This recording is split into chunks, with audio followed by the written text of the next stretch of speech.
Welcome back नाज़रीन, clinic online में दोबारा खुशामदीद कहता हूँ। आज हम बात कर रहे हैं कंजेस्टिव कार्डिक फेलियर या हार्ट फेलियर के हवाले से। हमारे साथ मौजूद हैं डॉक्टर बशीर हनीफ साहब, कंसल्टेंट कार्डियोलॉजिस्ट हैं, और कॉल में मौजूद हैं शाजिया साहिबा। अस्सलाम वालेकुम शाजिया साहिबा। अस्सलाम वालेकुम। अच्छा जी, दूसरी कॉल पे हैं हसनैन साहब। अस्सलाम वालेकुम हसनैन साहब। जी वालेकुम सलाम डॉक्टर साहब, कैसे हैं आप? ठीक मैं हैं? हसनैन बात कर रहा हूँ कराची से, खैरियत से हैं? और तकरीबन रोजाना ही मैं आपका प्रोग्राम देखता हूँ डॉक्टर साहब। जी जी। मेरे पास तो अल्फाज ही नहीं है कि मैं तारीफ कर सकूँ। जितनी अच्छी शक्ल आपके अल्लाह ने बनाई, उतनी अच्छा दिल और प्रेजेंटेशन, माशाल्लाह। बहुत दुआएं आपके लिए, अल्लाह ताला बहुत आपको, शुक्रिया जी। आपके अल्फाज बहुत तो आपने इतने अच्छे कह दिए कि इससे इजाफा ज़्यादा। करे डॉक्टर साहब। और कहने के लिए तो बहुत कुछ है, बस इसी को काफी समझे। सवाल मेरा ये है डॉक्टर जी साहब बस कि ये अभी से।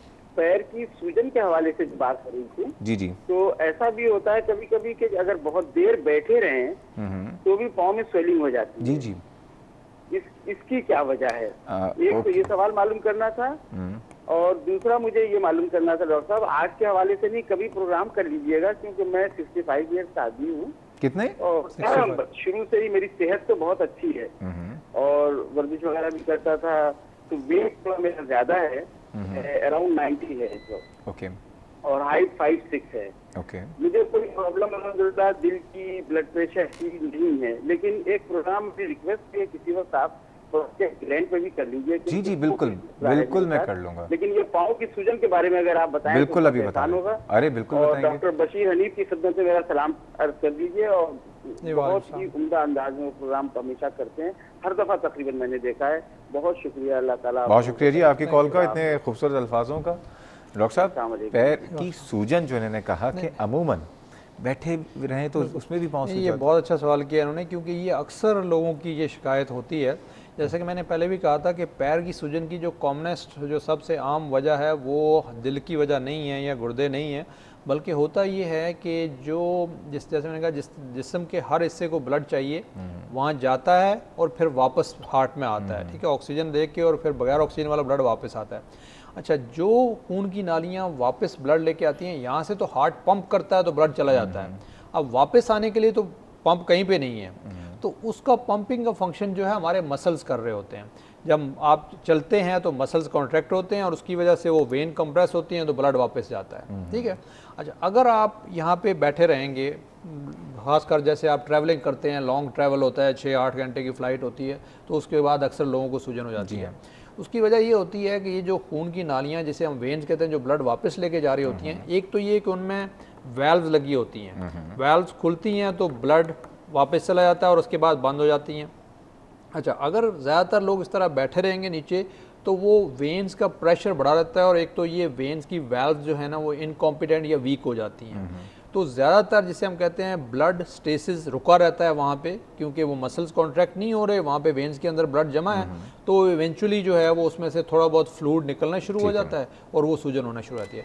सो कॉमनेस्ट वजह यही है वेन्स का, और इसके लिए मैं सबको यही कहता हूँ कि एक तो ये है कि जब आप बैठे हों, आपने अगर ट्रैवल करें तो अक्सर लिखा हुआ भी होता है कि अपने पाँव की एक्सरसाइज करते रहें। एक तो ये है कि ब्लड अगर ज़्यादा देर तक रुका रहे, वहाँ पे खून जमने का भी खतरा होता है और स्वेलिंग का भी खतरा होता है। तो दोनों चीज़ों को ओवरकम करने के लिए एक तो ये है कि अपने पाँव आप ऊपर नीचे ऐसे मूव करते रहें, इसी तरह जो ये घुटना ऊपर टखने से और घुटने से दोनों मूवमेंट करें, और थोड़ी देर के बाद उठ के ज़रा चल लें। तो उससे यह है कि मसल जब आपके कॉन्ट्रैक्ट होते हैं तो वो ब्लड वापस आता है, तो उसमें स्वेलिंग के चांसेस कम हो जाते हैं। ठीक है। और जिन लोगों को वेन्स इवेंचुअली वीक हो जाती हैं, उसके लिए भी खैर इलाज है अपनी जगह पे, लेकिन दूसरी चीज़ ये कर सकते हैं इवेंचुअली कि आप टांगें थोड़ी सी ऊपर करके रखें, आगे कुर्सी या कोई ऐसा रख लें जहाँ पे टांगें थोड़ी ऊपर रहें, और फिर कुछ स्पेशल किस्म की सॉक्स मिलती हैं जो थोड़ी टाइट होती हैं, और वो पहन के रखें ताकि वो दबा के रखती हैं, तो वो सूजन होने के चांसेस कम हो जाते हैं। एक और कॉलर है शाजिया साहिबा, जिनकी कॉल पहले ड्रॉप हो गई थी। अस्सलाम वालेकुम शाजिया साहिबा।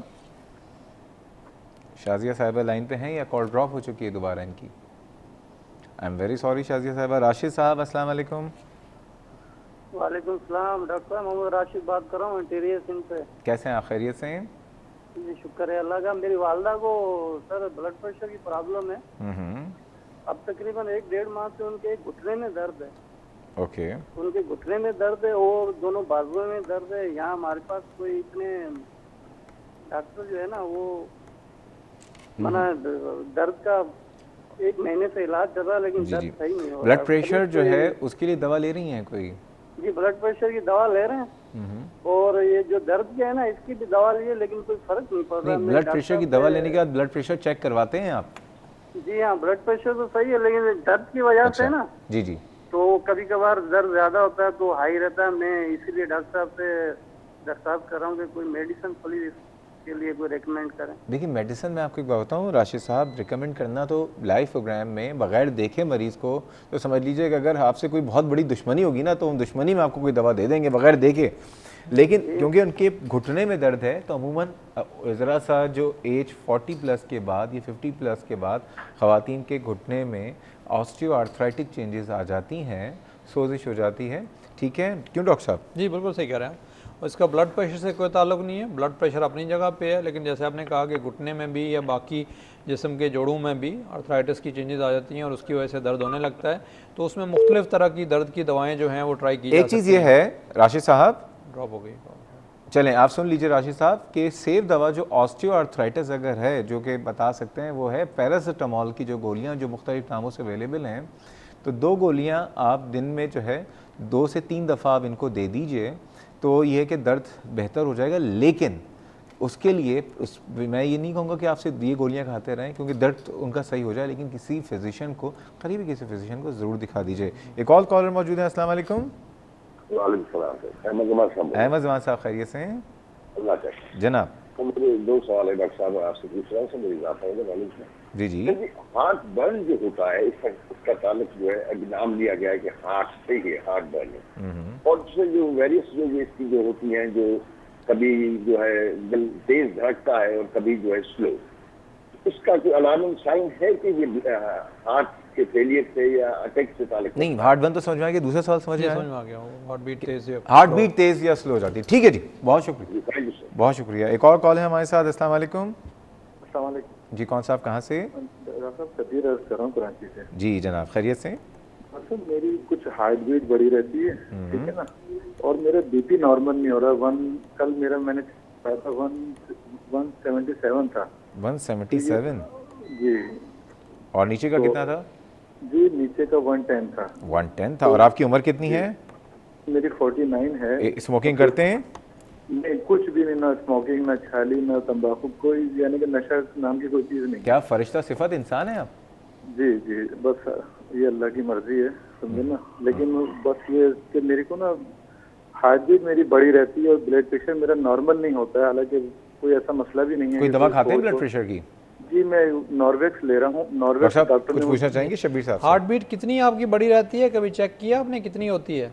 डॉक्टर साहब मसला ये था कि अभी 1 महीना पहले मैंने अपनी एसीजी वगैरह, इको वगैरह सब कुछ करवाया था कार्डियो से। जी जी। तो वहाँ से तकरीबन बिल्कुल नॉर्मल, हर चीज मेरी नॉर्मल है। लेकिन मुझे अभी कल मैंने डॉक्टर साहब को एक चेक कराया, तो उन्होंने बोला जी आपकी हार्ट बीट बढ़ी रहती है, तो उन्होंने एक ड्रॉल मुझे दी थी। लेकिन मेरा बीपी नॉर्मल होने पे नहीं आ रहा। बस ये थोड़ी सी सजेशन बता दें कि मेरा बीपी किसी तरीके से जो ना, ठीक है, वो 120 130 तक जो आ जाए तो बड़ी मेहरबानी होगी। मेरा बीपी बस, अच्छा, सांस बहुत फूलती है। किसी किस्म का स्ट्रेस तो नहीं है आपको? चलें जी शबीर साहब, आपकी कॉल कट गई। एनी हाउ, ये पूछूंगा डॉक्टर साहब से कि एंजाइटी स्ट्रेस का हार्ट बीट पे और ब्लड प्रेशर पे कितना ताल्लुक होता है। मज़ीद बातें करेंगे, लेकिन वक्त हुआ एक छोटे से ब्रेक का, हमारे साथ रहिएगा।